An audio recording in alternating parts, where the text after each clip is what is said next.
All right, so I'm just making a video here to just demonstrate fixing a problem with a Marantz CC-52 CD player. I assume this problem is probably common to other different CD players, DVD players, etc. that have a turntable. Over time, this thing just stopped being able to play discs. It was just being very finicky. I'll demonstrate what's going on. So I'll open this guy up, and you can see that I've got a disc loaded in position number 1. So I'll put it in, and I'm going to try and play disc 1, and you can hear the turntable turning.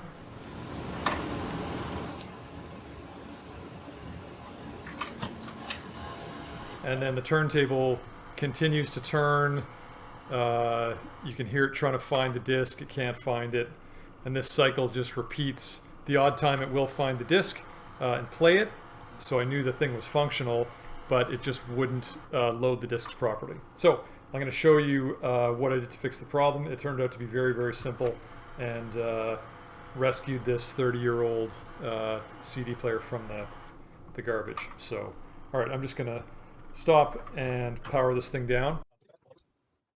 So there's screws on the sides and the back that I have here and here that I have taken off. So both sides and the back, and this hinges up like that. And then you just have to kind of shimmy it out. So the top comes off, and then what you're faced with is removing this front panel. So you've got a screw here, there's screws on the sides here, and there's also a couple on the bottom. I will show you exactly what's happening here. So I'll turn it back on, and so I'm going to play disc 1, and if you can see what's going on here, so there is a mechanism that lifts the laser into position. You can kind of see it down in here, and it lifts up, but it doesn't get high enough to engage the disc. So you can see it. We'll see if we can see it come into position. So here it is raising up, but it's not getting high enough. You can see the disc just started to lift that time, but I think what's happening is it's timing out, and the disc's not in position, so it just keeps trying. So here it's raising again. Yep, not quite. Okay, so not working. We'll turn this off, and we will get this taken apart. All right, so all you need for this job is a screwdriver. Pretty easy. And spoiler alert, so the problem is there's a small drive belt in here, and it drives the laser mechanism up and down. So I went on Amazon. I actually found the manual for the Marantz CC-52 online. Found the part number for it. It's just a standard square rubber drive belt. So went on Amazon and bought this bag of various different lengths of drive belt. So I got a whole bunch of different sizes, and presumably there's one that's going to fit the size we want. So anyway, so all I'm going to do, I'm going to take the screws out in this faceplate. Helps to have a magnetic screwdriver in case you drop one. So screws on each side. And then I've already taken the ones out on the bottom. So now this front plate just comes forwards. You just have to push these little tabs out on the sides. They kind of lock it on there. That then slips forward. Now, there's a ribbon cable that runs from this display underneath and plugs into the circuit board. So you don't want to pull this guy too far and pull that out. But now then that exposes this little bar here. So there's a screw on each side here holding this bar on. So you can take those guys off.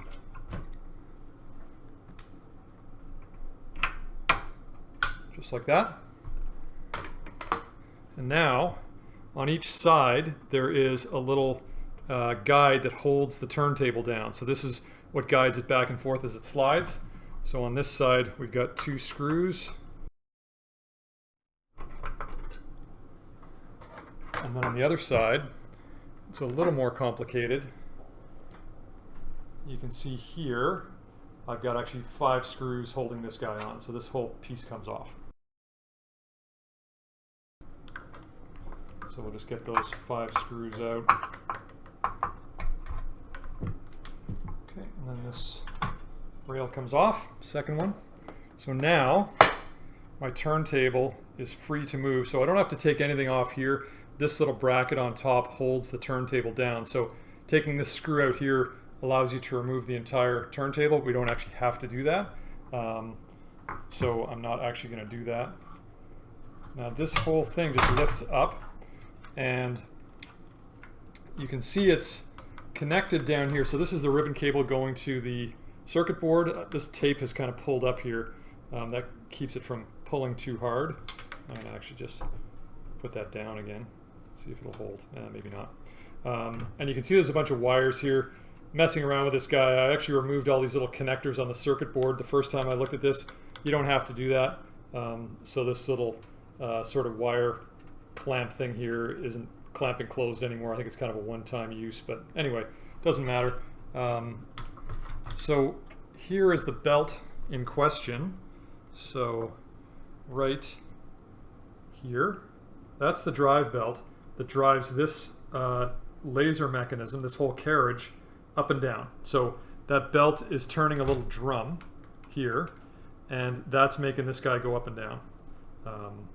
And that's what's this belt. You can see it's very loose, no tension on it. So what's happening is that belt is just slipping and not driving.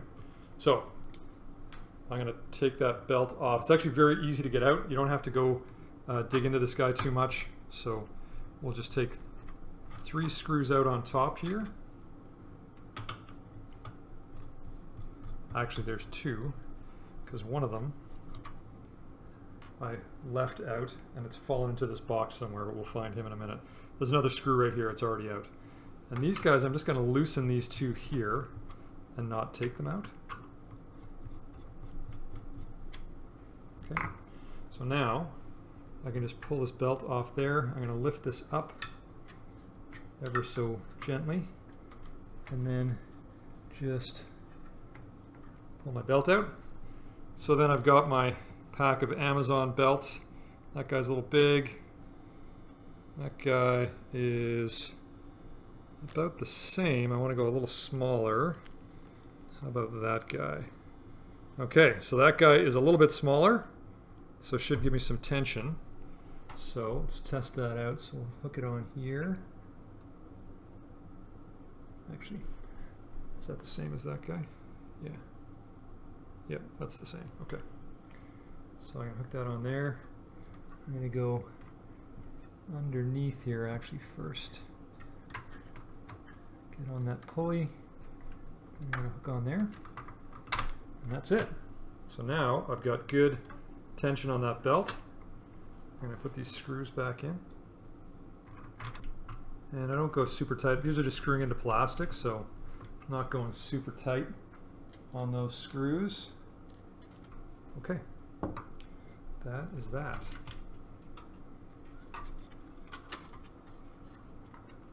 Okay. All right, I'm just going to pause the video here while I recover my lost screw. Okay, so I recovered that screw that had dropped in there. Now I have taken the front faceplate off, so I'll show you putting that back on. But I noticed while I was at this, there is another belt over here. So I thought, you know what, while I'm at this, this is the drive belt for driving the drawer in and out. That guy was right on here. So, and it's exactly the same, just another little square drive belt.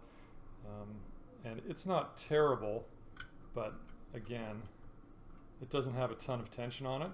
So that's driving the mechanism that runs the drawer. So I'm just going to replace that guy at the same time. So I'll go back to my handy dandy bunch of Amazon belts. That guy's pretty close. So let's see how that guy fits. Oh, that's nice. Okay, so that's nice and tight on there now. Just take some of the twists out of it. Okay, there we go. Now, so let's get this guy back plugged in. So if you can see, down here there is a little ribbon cable connector there, and this just pushes in to that. So just push that in kind of firmly there, and we will attach the tape at the front. I'm just going to stand that guy up for now. Whoops. And I'm going to put this guy back into position here. Okay. Now, to get the drawer back in, it's a little bit finicky. There's this mechanism over here that drives the drawer. So what I found is you have to kind of play around with this. This little lug here is what locks the drawer in place, and that's engaging in this hole over here on the bottom of the drawer. So when the drawer gets in place, that thing rotates in and locks the drawer shut. So we kind of have to mess around with this. This rack over here is engaging with this gear, and then the sides are sliding on these rails over here on the side. So it's a bit of an exercise just to mess around. I'm going to get these wires kind of laying back down on the bottom. This guy sort of slides back in here. Then you got to sort of tilt the front panel, drop that over top, and then it's a little bit of just monkeying around trying to get it to engage with this drive gear.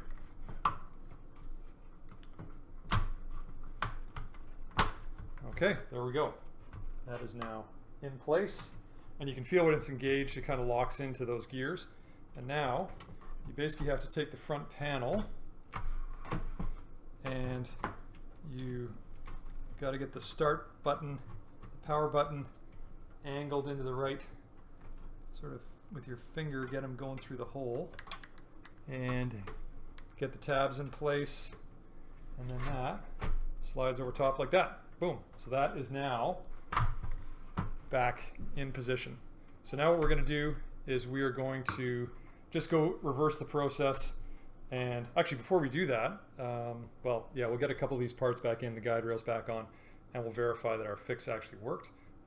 So what I'm going to do is I'm just going to screw down these side guide rails. So this guy goes on here, and that slips into the slot on the side of the drawer. There's a couple little metal buttons that locate it. So, and we'll just put these two screws in. Just one. And then on the other side, over here, so this goes like that. This little slot here lines up with this tang, so I'm gonna put that on like that. Goes under there. Like that. And set that in place. Just can see that the not quite in place yet. There we go. Clicks in, and these little metal buttons go into those little slots, and the holes are all lined up. So I'll just put those screws back in as well.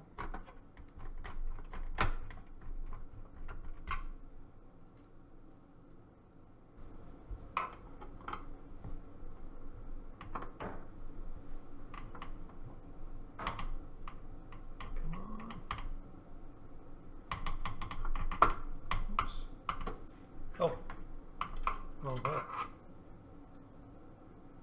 We'll go in there. There we go. Okay. That's in place now. This bar, so this little tab is what engages with the front panel. So you gotta get that guy in under this guy. And there's two little metal, these little metal tabs on the side that engage with the chassis. So let's just get that guy in place and that guy.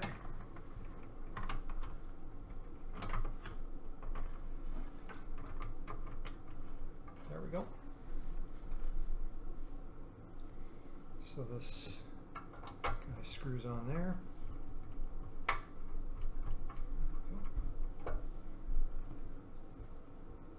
And on the other side, just careful not to cross-thread it.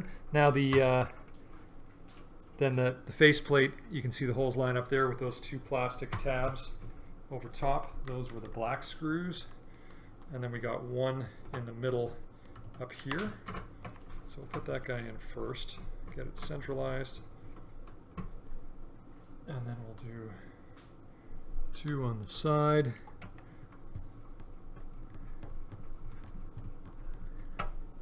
Okay, now for the moment of truth. So we'll plug this guy back in. So again, with the top off, you've got access to 120 volts over here, so don't touch anything inside the box when you got the lid off, obviously. So let's power it up. That's great. Actually, I'm just going to drop a disc onto position 1. Well, let's open the drawer, make sure that works. Okay, so my drawer works. Okay, we'll close that up. And I'm going to hit disc number 1, play. Okay, so this laser should now come up. There we go. And my disc is spinning. Hooray! And if you want to play, show the front display there, it is playing. So, problem solved. Stop it. Disc lowers. Try it again. We'll hit play. Raises up. My disc spins. Good as new. Now I'm just going to put the cover back on. I will stop that, power it off. So the cover just slides over top. So this guy, it tilts in. There's two tabs here on the front that tilt in here like that. That then drops over top. And then I've got these nice bronze colored screws that go in these various slots. Put those in and we're done. So I'll end it there. So hopefully this helps people with a similar problem. Thanks for watching.